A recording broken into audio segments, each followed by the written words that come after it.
Assalamualaikum warahmatullahi wabarakatuh. Salam Om Swastiastu, Namo Buddhaya. Salam kebajikan dan salam sejahtera untuk kita semua. Saudaraku sebangsa dan setanah air, kali ini saya kembali lagi menemani pemirsa sekalian guna mengupdate terkait dengan perkembangan kasus dari Pratiwi Novianti alias Teh Novi dan Agus Salim. Dan dalam cuplikan video saya kali ini, saya ingin mempersembahkan kepada pemirsa terkait dengan video klarifikasi terbaru yang disampaikan oleh seorang Pratiwi Novianti. Padahal yang sesungguhnya Pratiwi Novianti ini punya niat dan tujuan yang mulia untuk menyembuhkan si Agus Salim.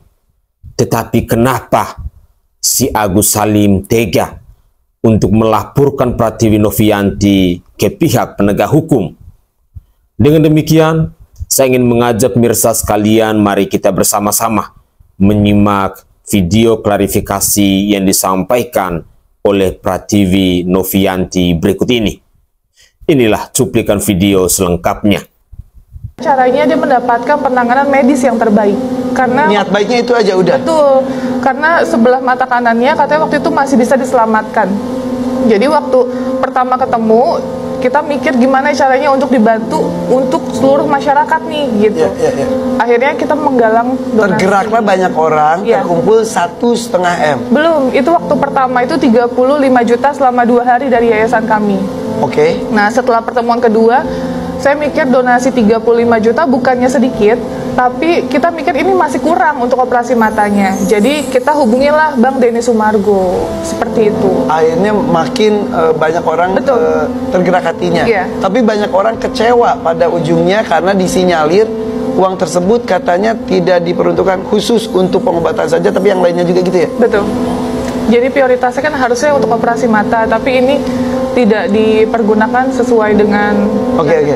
Saya pernah melihat tayangan A ini menyebutkan katanya, ya udah kan orang-orang ngasih ikhlas, itu urusan saya katanya untuk digunakan untuk apa katanya. Tapi ya urusannya juga orang menyumbang untuk apa juga begitu ya? Betul. Karena ya akad pertama kita ingin operasi matanya sesegera mungkin, karena kan dari awal dia minta operasi mata. Kok sekarang donasi terkumpul dia bilang bisa seenaknya seperti itu? Nggak bisa, itu pertanggungjawaban saya sebagai ketua yayasan. Kamu ini nggak ada menyesal nggak? Aduh ternyata kata netizen, oh ini salah nih, bantu orang ini salah. Kamu ada merasa menyesal? Enggak. Karena saya percaya segala sesuatu itu udah ketentuan Allah. Bahkan di tengah kisruh seperti ini pun Novi mesti nanya ke A ya? Iya betul. Ayo urus matanya gitu kan? Betul. Sampai kita hubungin, kita telepon, kita WA, nggak ada respon sama sekali. Sampai kita bersurat ke rumahnya untuk, ayo ini uang udah di kita nggak ambil, dan saya pastikan uangnya sampai detik ini masih ada gitu. Tapi saya minta tolong untuk pengobatan matanya, karena dia harus operasi kelopak mata, karena di kelopak matanya sudah tidak ada. Ini kasusnya seperti ini baru pertama kali ada yang error begini atau? Baru pertama kali. Ini baru pertama kali? Betul. Iya. Novi itu serius banget dengan kegiatan sosialnya sampai bikin yayasan legal juga ya? Iya.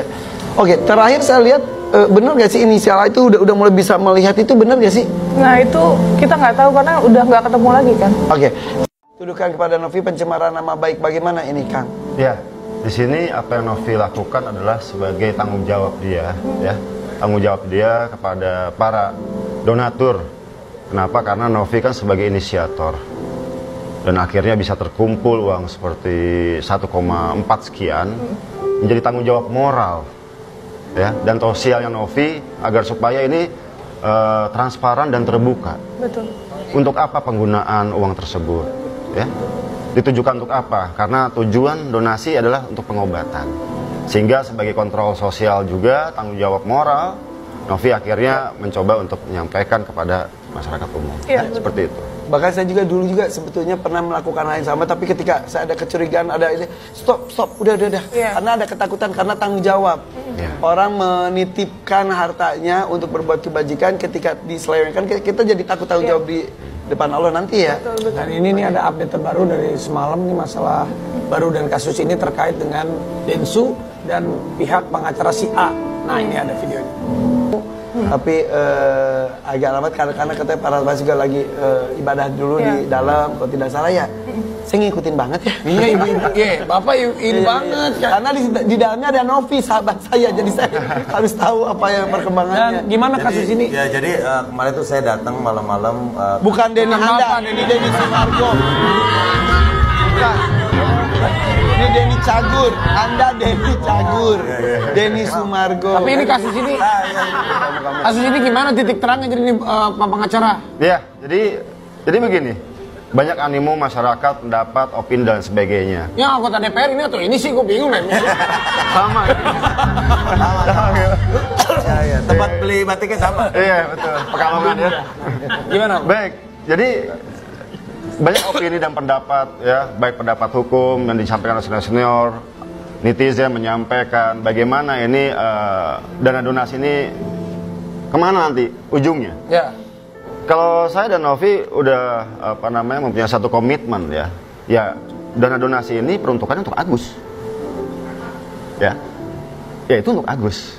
Tapi bagaimana pengelolaan agar supaya digunakan dengan peruntukannya sesuai dengan kebutuhannya Agus, entah itu pengobatan dan lain sebagainya, ada satu pihak yang bertanggung jawab lah.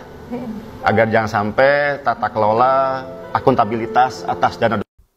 Cerita antara seorang Bang Ical dan Agus Salim ini memang berbeda. Bang Ical ini adalah pribadi yang tahu bersyukur dan tahu berterima kasih. Tetapi seorang Agus Salim, dia adalah pribadi yang tidak tahu diri. Pemirsa sekalian, jujur, ketika kita melihat niat dan ketulusan yang dimiliki oleh seorang Pratiwi Novianti, yang disalahgunakan oleh seorang Agus Salim dan keluarga, mungkin dengan orang-orang yang ada di sekelilingnya, telah merusak, telah mencoreng isi hati kita yang mulia, khususnya niat baik dari para donatur yang menyisihkan sedikit rezeki mereka untuk meringankan beban orang lain. Kalau kita mengamati statement atau pernyataan dari Mbak Pratiwi Novianti yang adalah ketua yayasan ini, sungguh tidak semua orang bisa berbuat baik seperti itu. Memang seringkali kita menemukan orang yang hanya mengatakan saya kasihan dengan hidupmu, tetapi dia tidak mampu untuk berempati di dalam penderitaanmu. Itu yang sering kali kita temukan di lingkungan sosial masyarakat kita. Sangat sulit kita menemukan sosok-sosok seperti Pratiwi Novianti ini yang mau berempati untuk meringankan beban penderitaan orang lain. Pada poin yang kedua, yang sangat saya salut dan saya respect kepada seorang Pratiwi Novianti. Di tengah prahara kasusnya ini, ternyata dia masih meluangkan waktu untuk meringankan penderitaan orang lain, yakni yang namanya Bang Ical tadi. Di sisi lain, dia harus berhadapan dengan Agus Salim. Tetapi di sisi lain, dia terus berbuat baik. Makanya tadi saya katakan bahwa seorang Bang Ical jauh berbeda dengan seorang Agus Salim. Bang Ical ini adalah pribadi yang tahu bersyukur dan tahu berterima kasih. Walaupun saat ini uang yang sudah terkumpul mau masuk 300 lebih juta. Tetapi seorang Agus Salim, uang yang sudah terkumpul di angka 1,4 sekian M itu malah menunjukkan kecongkakan hatinya, menunjukkan tabiat aslinya, menunjukkan sifatnya yang tidak tahu diri. Dan disinilah yang bisa kita pelajari, yang bisa kita lihat dengan hati nurani kita. Kenapa kita bersuara untuk membela seorang Pratiwi Novianti? Tetapi bagi kelompoknya si Agus Salim, pasti mereka akan menciptakan berbagai macam alasan bahwa itu hanyalah omong kosong semata. Tapi saya sangat percaya Tuhan pasti akan selalu berpihak kepada orang-orang baik. Tuhan pasti tidak akan meninggalkan orang-orang susah yang sudah dipertemukan dengan orang baik. Tetapi kalau orang-orang susah yang tidak tahu diri seperti si Agus Salim ini, saya sangat yakin dan percaya bahwa kehidupanmu ke depan pasti akan semakin lebih susah. Karena engkau telah ngelunjak, telah mencampakkan niat seseorang yang punya hati malaikat yang ingin menyelamatkan dan meringankan penderitaan hidupmu.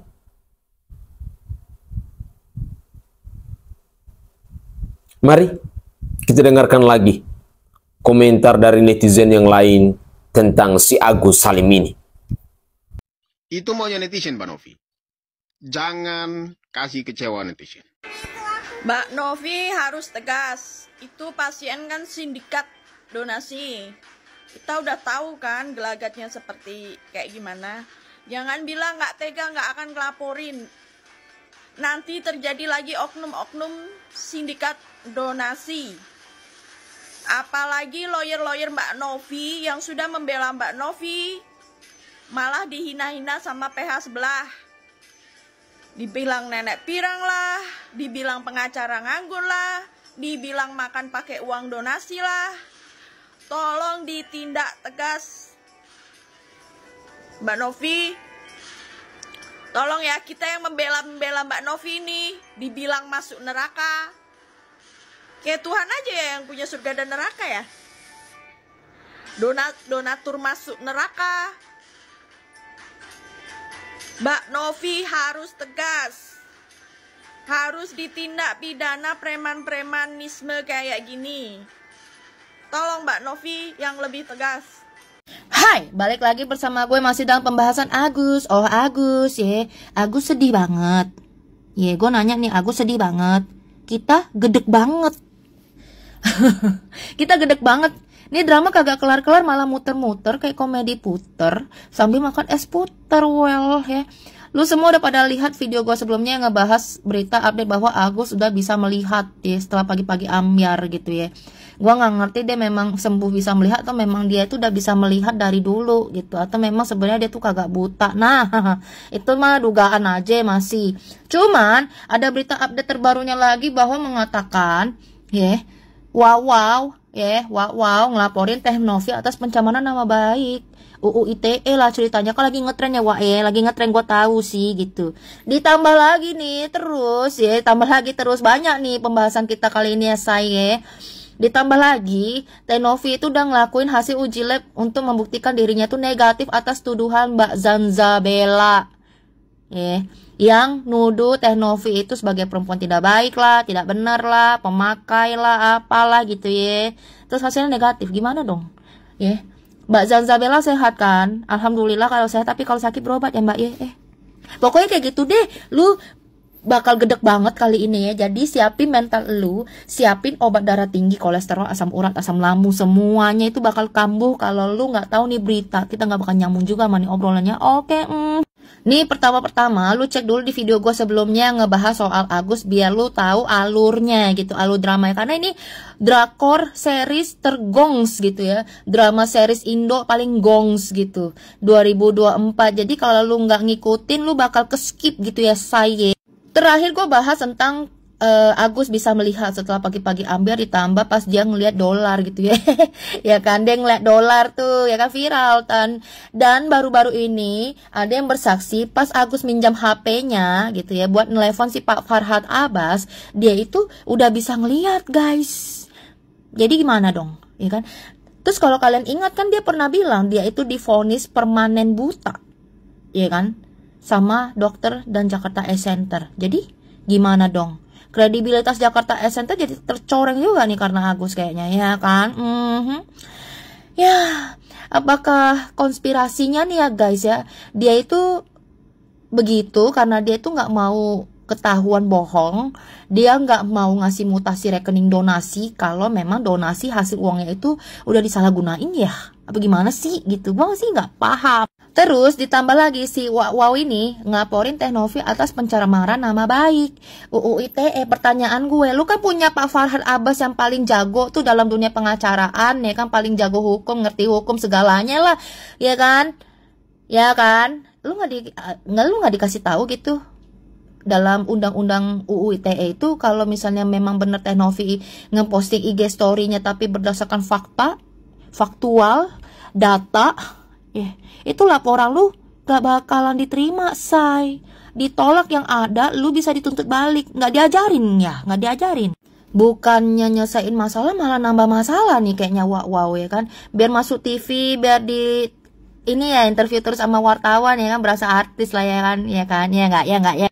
Ditambah lagi nih ya Teh Novi, gue mah salut ya sama Teh Novi, kagak banyak mulut gitu dalam klarifikasi semua tuduhan-tuduhan yang ditimpa ke dia gitu ya. Contohnya ketuduhan Zanzabella nih ya kan, Mbak Tantruman ini menurut gue Mbak Novi tuh keren sih, Teh Novi keren sih, langsung kagak banyak mulut, saya langsung dia uji lah pakai rambutnya. Kan lu suruh pakai rambut, ya dia pakai rambut, nanti lu mau suruh dia pakai apa? Pakai apa? Dijabanin. Orang kalau memang dasarnya negatif ya negatif gitu, kagak usah takut Teh Novi juga ya kan. Tapi masalahnya ini mbak-mbak nih Zanzabella ya kan, gue cuma mau ingetin, lu kan dituduh Teh Yolo Ine leci di Blue Angel Club Jayapura, kan lu tantrum ngamuk, katanya disuruh kasih bukti transaksi segala macem ya kan, kalau tidak bisa dibawa ke jalur hukum. Lah ini apa kabar lu ya yang nuduh orang sembarangan pemakai ternyata tidak terbukti, gimana itu kabarnya? Gimana pertanggungjawabannya Mbak Zanzabella? Lagian ya dari drama ini solusinya mah cuma satu yang diinginkan Teh Novi sama Bang Densu juga gampang banget. Lu tanggung jawab, lu kasih mutasi rekening atas penerimaan donasi, biar dicek semua itu uang dipakai kemana aja dan untuk siapa dan untuk apa. Tapi kok kayaknya banyak banget ya dramanya, susah banget ya, sampai tim pengacara hore-horenya itu kayaknya gue nggak ngerti ya. Tinggal kasih aja, bisa nggak sih? Tinggal kasih deh. Kalau misalnya nggak mau kasih sekarang ya udah, nanti kasih ke pengadilannya. Jadi siapin deh tuh mutasi dari sekarang nih, saran gue ya. Terus kedua ya, kalau misalnya nanti dibawa ke pengadilan ya Teh Novi, tolong juga cari tuh saksi dokter mata yang ngevonis Agus tuh permanen buta dan ternyata terbukti matanya tuh bisa sembuh tuh, udah bisa ngelihat. Ini dokternya yang salah vonis apa Agusnya yang bohong, kan mesti kita tahu dong. Oke guys, itu adalah cuplikan-cuplikan video terkait dengan komentar dari netizen dalam menanggapi persoalan antara Pratiwi Novianti dan Agus Salim ini. Saya secara pribadi memang selama ini mengikuti persoalan dari kasus ini, dan menurut saya ya, permasalahan ini semakin melebar kemana-mana sesungguhnya karena hadirnya pengacara yang bernama Farhad Abbas. Itu adalah pokok persoalannya. Bahkan pernyataan saya ini pun dikuatkan dengan statement dari Bang Densu alias Denny Sumargo ketika semalam Bang Densu menghampiri rumahnya Farhad Abbas, dan di sana pun dia ungkapkan bahwa seorang Farhad Abbas itu hadir menjadi kuasa hukum dari Agus Salim ini bukan untuk menyelesaikan persoalan, tetapi menambah persoalan baru. Dengan demikian, ini menjadi pembelajaran penting untuk kita semua, bahwa ketika kita punya persoalan dan perselisihan pendapat, hendaknya kita cari solusi secara kekeluargaan, secara persaudaraan. Itu jauh lebih terhormat ketimbang misalnya seperti kasus si Agus Salim dan Pratiwi Novianti ini. Matanya Agus sampai sekarang tidak jelas apakah mau sembuh atau tidak. Sementara Agus pun sudah terlanjur melaporkan Pratiwi Novianti ke pihak penegak hukum. Ditambah lagi dengan wawanya itu melaporkan juga Pratiwi Novianti ke pihak penegak hukum. Di saat mereka sibuk untuk melaporkan Pratiwi Novianti ke pihak penegak hukum, Mbak Novi tidak pernah berhenti untuk berbuat baik.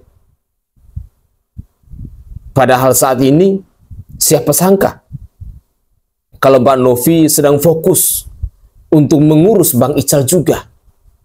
Sama, matanya juga buta. Dan puji Tuhan, dana yang sudah terkumpul sudah mendekati 300 juta. Seperti kita simak dalam cuplikan video tadi.